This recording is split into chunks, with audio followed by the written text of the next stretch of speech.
이 법안을 처리하는 과정에 있어서 야당의 의견을 좀 더 녹여내기 위한 노력은 불충분했다는 점을 안건조정위원회의 구성 자체가 안 되었기 때문에 그 위원장이 그 결과를 우리 상임위원회 위원장에 보고한 적이 없습니다. 따라서 국회법 절차에 따라서 소위원회 회부할 수가 없는 것이다. 소위 회부한 것 자체가 위법이다. 실은 이것이 안건 조정이 해부될 사안이었는가에 대해서 먼저 짚어볼 필요가 있고요.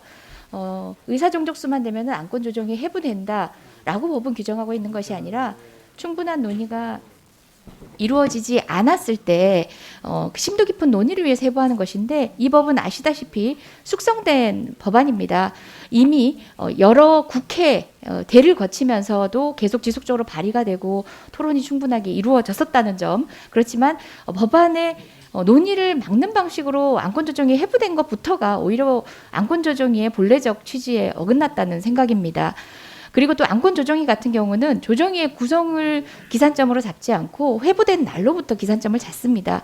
그 이후에 조정위를 구성하고 조정위원회에 대한 의견을 드리고 하는 것은 국회 모두가 해야 될 의무였고, 그러한 기간이 법이 정한 기간대로 지났기 때문에 그것이 소위 회부가 됐고, 또 소위에서도 논의가 이루어졌습니다. 막연히 다수결로 통과를 강행한 것이 아니라 기왕이면 논의를 통해서 합의를 도출하기 위한 노력이 있었다는 점 다시 한번 재차 말씀드립니다. 우리 헌법 제37조에 그렇게 되어 있습니다. 자유와 권리도 국가의 안전보장, 질서 유지 또는 공공복리를 위해서 법률을 제한할 수 있다고 되어 있지만 그 뒷부분이 있습니다. 제한하는 경우에도 자유와 권리의 본질적 내용을 침해할 수 없다라고 명시되어 있습니다.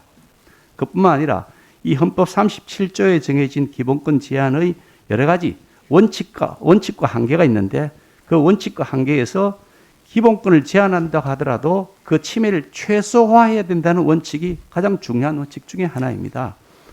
그래서 접경지역 주민들의 생명과 안전에 대해서 우리가 우려하는 부분들에서는 공감하는 부분이 일정 부분 있다는 사실도 저는 말씀드렸습니다. 우리 국민들의 생명을 지켜야 될 것이 국가적 책임이라는 점도 저는 그렇게 생각합니다.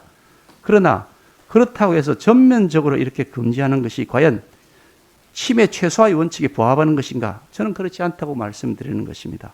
표현의 자유 자체의 근원적인 제한을 얘기하는 것이 아닙니다.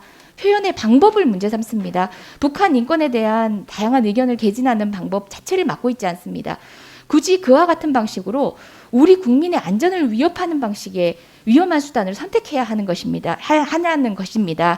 2016년 대법원 역시도 대북 전단 살포 행위는 접경지역 국민의 생명 신체에 급박하고 심각한 위험을 발생시킨다라고 했습니다.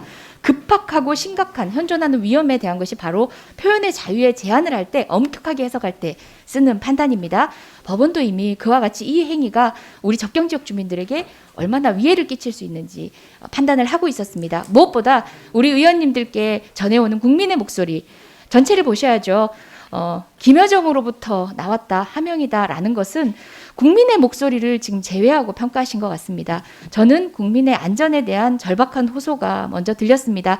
그래서 시급했고, 사실 다른 안건들도 여야가 의견을 달리하는 것도 있었고, 법안 소위에서 굳이 다수결로 하자고 표결을 하자고 하면 못할 것도 아니지만 그래도 합의를 위해서 우린 더 노력하고 다만 이것의 시급성에 조금은 더 야당 의원께서 귀 기울여 주셨으면 어땠을까 하는 아쉬움을 가지고 저희도 어제 부득이 통과시켰다는 점 다시 한번 말씀드립니다. 이상입니다.